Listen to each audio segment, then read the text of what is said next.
بسم اللہ الرحمن الرحیم۔ توہم پرستی اور مختلف قسم کے بد عقائد، چاہے وہ دین کے اندر ہوں یا معاشرتی طور پر ہو یا ہمارے گھروں کے اندر، ہمارے دلوں میں جو توہم پرستیاں موجود ہیں، اسلام سے پہلے عرب کا پورا معاشرہ رسم و رواج کے اندر جکڑا ہوا تھا۔ طرح طرح کے من گھڑت اور بے اصل باتیں ان کے دل و دماغ میں راسخ ہو گئی تھیں، جن کے مطابق ان کے شب و روز گزرتے اور انہی کو اپنا ایمان تصور کرتے تھے۔ ان کا عقیدہ تھا کہ کسی بیمار کے ساتھ اٹھنے بیٹھنے یا کھانے پینے سے بیماری لگ جاتی ہے اور اس کی وجہ سے دوسرا شخص بھی بیمار ہو جاتا ہے۔ جب وہ کسی سفر میں جانے کا ارادہ کرتے تو جانے سے پہلے ایک پرندہ اڑاتے تھے۔ اگر وہ دائیں طرف اڑتا تو اس سفر کو مبارک سمجھتے اور سفر پر چلے جاتے۔ اگر بائیں طرف پرندہ اڑ جاتا تو سفر کو منحوس اور نامبارک سمجھتے اور سفر کو موقوف کر دیتے تھے۔ الو کی آواز کو گھر کی تباہی کا سبب سمجھا جاتا تھا۔ آج بھی وہ عقیدہ مسلمانوں کے اندر موجود ہے، اور کوئی بد دعا کرنا ہے تو کہتا بھئی تیرے گھر پہ الو پکارے، اس کے گھر پہ الو پکارا، یہ گھر تباہ ہو جائے گا۔ اس طرح کا عقیدہ آج بھی لوگوں کے اندر موجود ہے، جو زمانے جاہلیت میں موجود تھا۔ ماہ سفر کو مصائب و آلام کا مہینہ سمجھا جاتا تھا اور اس کی آمد کو منحوس سمجھا جاتا تھا۔ اس طرح نہ جانے کتنے ان کے ایسے عقائد تھے جن کا تعلق رسم و رواج اور بدشگونی سے تھا۔ اس طرح کے اوہام و خیالات کے وہ اس لیے شکار تھے کہ انہیں ایک معبود کا یقین نہیں تھا۔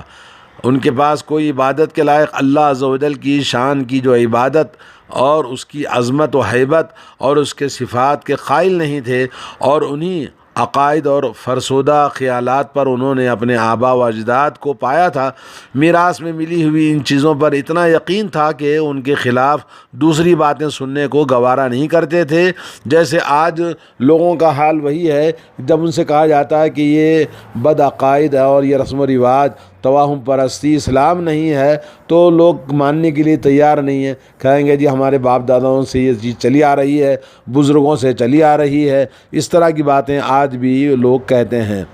رسول کریم صلی اللہ علیہ وسلم نے بعثت کے بعد سب سے پہلے اور سب سے زیادہ توحید پر زور دیا، اور انہیں ان توہمات اور غلط عقائد سے نکال کر ایک معبود برحق کی عبادت کا سبق دیا۔ انہیں رسول اللہ صلی اللہ علیہ وسلم نے بتایا کہ عبادت اور سجدے کے لائق صرف ایک اللہ کی ذات ہے، جو آسمان و زمین اور ساری کائنات کا خالق اور مالک ہے، اور نفع اور نقصان اور خیر اور شر اسی کے اختیار میں ہے۔ وہ جس کو چاہتا ہے عزت دیتا ہے اور جس کو چاہتا ہے ذلت دیتا ہے۔ اس کے حکم کے بغیر درخت کا ایک پتا بھی نہیں ہلتا۔ توحید کا یہ عقیدہ جب مضبوط ہوگا تو لوگوں کے بیچ میں رسم و رواج، بدشگونی اور توہم پرستی انسان اس کو نجات پا سکتا ہے۔ یقینی طور پر یہ بات ہمیں جاننا چاہیے کہ آج ہمارے مسلمانوں میں بدعقیدگی کی وجہ سے، ایمان کی کمزوری کی وجہ سے اور جہالت کی وجہ سے توہم پرستی اور بد عقائد زیادہ ہوتے جا رہے ہیں۔ ان کی نظر زمانہ اور حالات کے بجائے خالق پر ہوگی، اور اس کو ماوا اور ملجا تصور کریں گے تو انشاءاللہ یہ تمام توہم پرستی اور بد عقیدگی جو ہمارے درمیان ہے اس کو دور ہو سکتی ہے۔ اسی لیے نبی کریم صلی اللہ علیہ وسلم نے سب سے پہلے انسانوں کو ان کے دل و دماغ میں توحید کا درس دیا اور توحید کو پیوست کیا، اور ہدایت دی کہ تمہارے ٹکڑے بھی کر دیے جائیں یا تمہیں آگ میں جلا دیا جائے تو بھی شرک مت کرنا۔ وَإِن قُتِلْتَ أَوْ حُرِّقْتَ لَا تُشْرِكْ بِاللَّهِ، اگر تمہیں ٹکڑے ٹکڑے کر دیا جائے اور تمہیں آگ میں جلا دیا جائے تب بھی توحید اللہ تعالیٰ کی توحید کو نہیں چھوڑنا، اس لیے کہ شرک تمام برائیوں کی جڑ ہے، ایمان تمام بھلائیوں کی بنیاد ہے۔ یہی ایمان قیامت میں کامیابی کا دار و مدار ہوگا، یہی نجات اور ابدی راحت کا ذریعہ ہے۔ وہی لوگ جو ہزاروں توہمات اور رسم و رواج کے شکار تھے۔ جب ایک اللہ کا یقین ان کے دل میں بیٹھ گیا تو وہ ایسے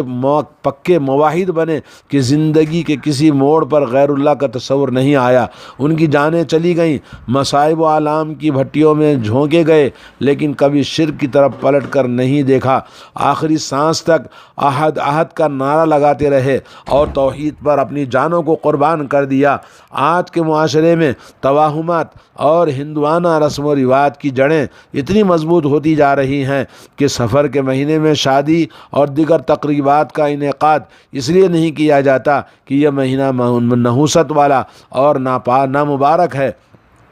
اور اسی طرح سے محرم کے مہینے میں کہ یہ شہادت کا مہینہ ہے، اور اسی طرح سے نہ جانے کیا کیا توہمات مسلمانوں کے اندر پائے جاتے ہیں۔ جیسے ابھی ایک عورت نے سوال کیا کہ اگر جو نبی علیہ السلام پیر کو پیدا ہوئے تو پیر کو خوشی منانا ہے اور اس کے اندر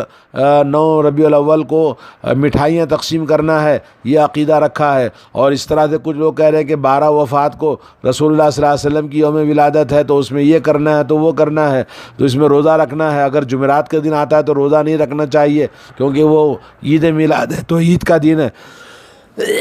تو اس طرح کے توہمات میں جو کام کیا جاتا ہے اس میں برکت نہیں ہوتی اور وہ کبھی مکمل نہیں ہوتا،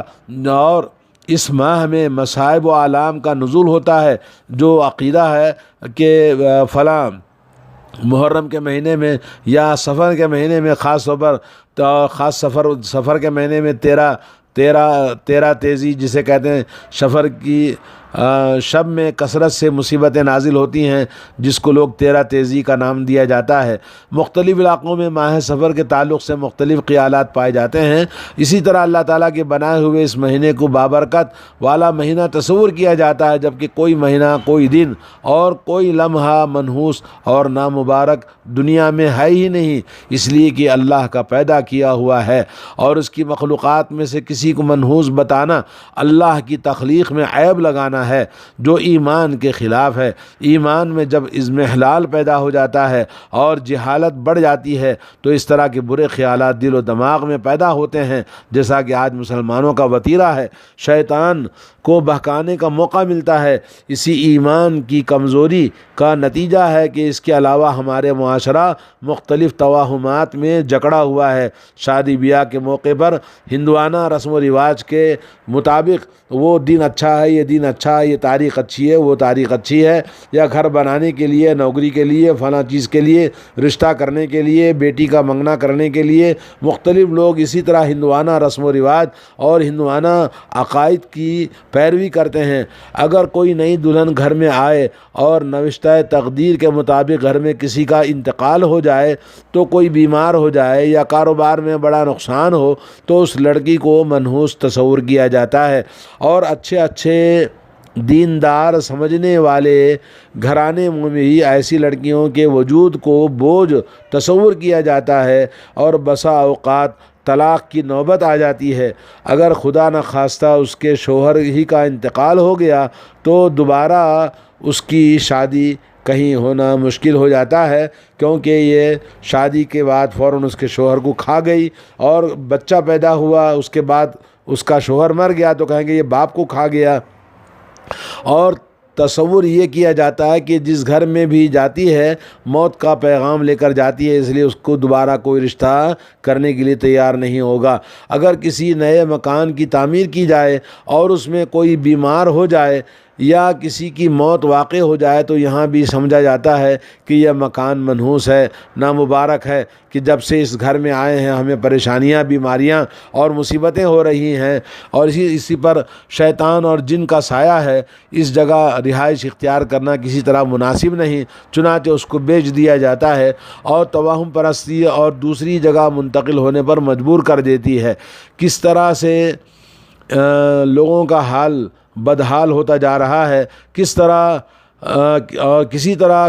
کا کاروبار میں شروع کرنے کے بعد اس میں خلاف مزاج کوئی بات پیدا ہو تو یہ تصور کیا جاتا ہے کہ یہ کاروبار میرے حق میں بہتر نہیں ہے، اس کو چھوڑ کر دوسرا کاروبار کیا جاتا ہے۔ وہم کا یہ سلسلہ بعد میں بھی، یعنی کوئی چیز ایسی نہیں ہے جس کے اندر وہم پرستی، توہم پرستی، اس کے سبب زندگی کے اندر پریشانیاں مسلمانوں کے اندر ہم ہمیشہ دیکھتے آ رہے ہیں۔ ہندوؤں کے اندر توہم پرستی موجود ہے، مگر اس سے زیادہ انسان ہمیں جو بدحال ملتے ہیں وہ مسلمان ہیں۔ انسان اپنی زبان سے کلمہ پڑھتا ہے لیکن ان تمام جگہوں میں بھول جاتا ہے کہ ساری طاقتوں کا وہی مالک ہے، حقیقی اللہ عز و جل کی ذات ہے، اس کے حکم اور فیصلے کے بغیر کچھ بھی نہیں ہوتا۔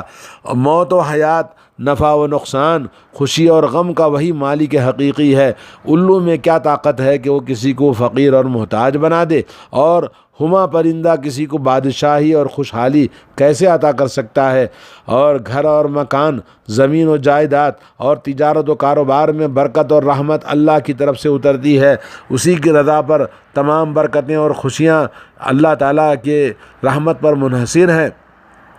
وہ جب کسی بندے کے اعمال سے خوش ہوتا ہے تو تمام پریشانیوں اور مشکلات سے اسے محفوظ رکھتا ہے، جیسا کہ اللہ کے نبی صلی اللہ علیہ وسلم کی احادیث ہمیں بتاتی ہیں اور دعائیں ہمیں بتاتی ہیں۔ اور جب ناراض ہوتا ہے تو پھر تکالیف اور مصائب و آلام کا سلسلہ اس پر ڈال دیتا ہے، جیسے کہ اللہ نے فرمایا من اعرض عن ذکری فإن له معیشۃ ضنکا ونحشرہ یوم القیامۃ اعمیٰ۔ اگر کوئی آدمی میری یاد سے منہ موڑتا ہے تو میں اس کی زندگی کو تنگ کر دیتا ہوں، اور اس کے زندگی کو تنگ کرنے کے ساتھ جب وہ مرے گا تو جب قبر سے اٹھائے جائیں گے تو اس وقت میں اندھا بنا کے اٹھایا جائے گا، اور کہے گا یا رب میں تو آنکھوں والا تھا، آج مجھے اندھا کیوں بنایا گیا ہے؟ تو اللہ کہے گا کہ کذالک الیوم تنسیٰ، تو دنیا میں میری باتوں کو، میری یاد کو، میری آیتوں کو بھول گیا تھا، دین کو بھول گیا تھا اور توہم پرستی کا شکار تھا، تو آج جیسے دنیا میں تو اندھا تھا دین سے، ویسے ہی تجھے اندھا ہی بن رکھا جائے گا۔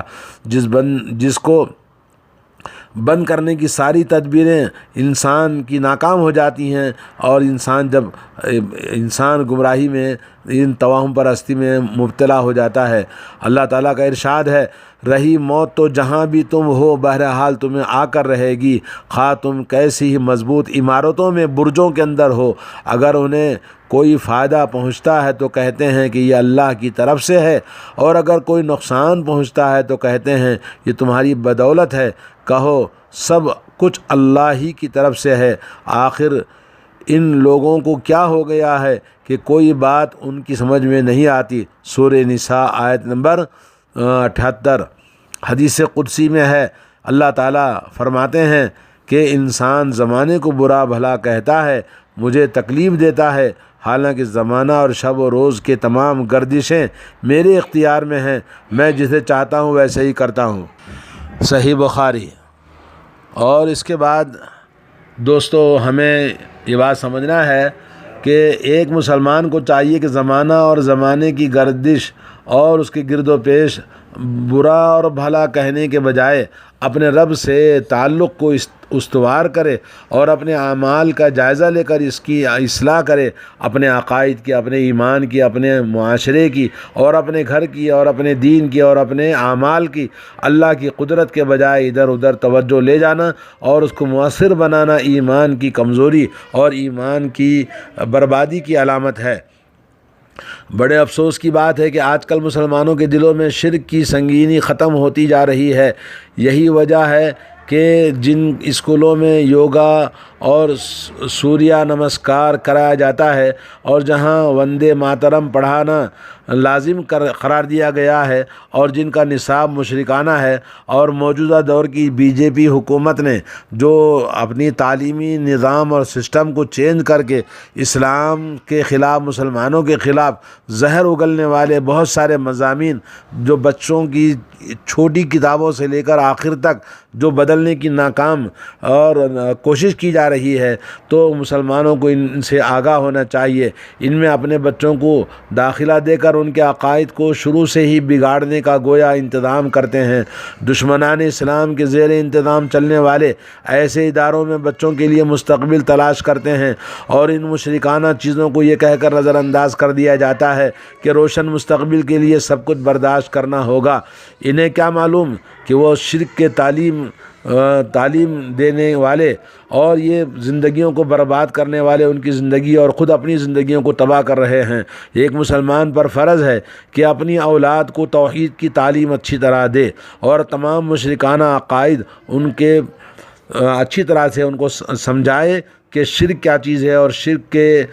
جو قباحت ہے، جو برائیاں ہیں، جس سے بچوں کے اندر حقیقی توحید اور ایمان راسخ بچپن ہی سے ان کے دلوں میں بٹھا دیا جائے۔ جس تعلیم سے شرک کی بو آتی ہے اور جس میں رب کی بیزاری کی تعلیم دی جاتی ہو، اس سے مستقبل میں خوشحالی کی امید کیسے کی جا سکتی ہے؟ اگر اس کے ذریعے بھی ملازمت مل بھی گئی تو اس کا سرا موت پر ختم ہو جائے گا، اس کے بعد ابدی زندگی ویران ہو جائے گی، جو ایک مسلمان کے لیے سب سے بڑا خسارہ ہے کہ وہ دنیا میں بھی بے دین اور بے ایمان رہ کر آخرت میں بھی اللہ رب العالمین کی بارگاہ میں ناکام اور جہنم میں جائے۔ اس طرح آج کل بہت سی جگہوں میں غیر مسلم پنڈتوں کے پاس مسلمان اپنے بچوں کے علاج کے لیے لے کے جاتے ہیں اور خود بھی اپنا علاج کرواتے ہیں۔ یہ پنڈت مشرکانہ اشلوک پڑھ کر ان پر دم کرتے ہیں، اور اسی طرح سے وہ درگاہ اور مزار والے بابا اور پیر اور مرشد بھی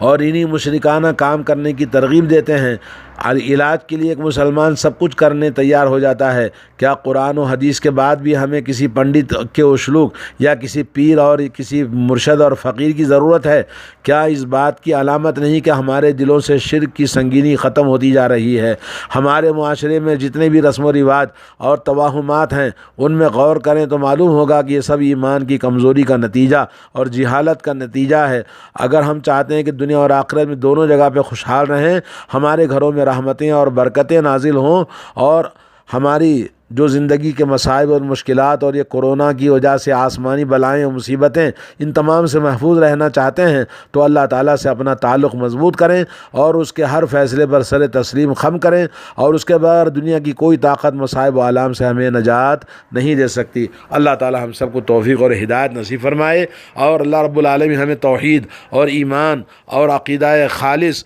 اور عمل صالح کرنے کی توفیق عطا فرمائے، قرآن و سنت کا علم عطا کرنے کی اللہ تعالیٰ حاصل کرنے کی توفیق عطا فرمائے۔ وصلی اللہ علی نبینا محمد وعلی آلہ وصحبہ اجمعین۔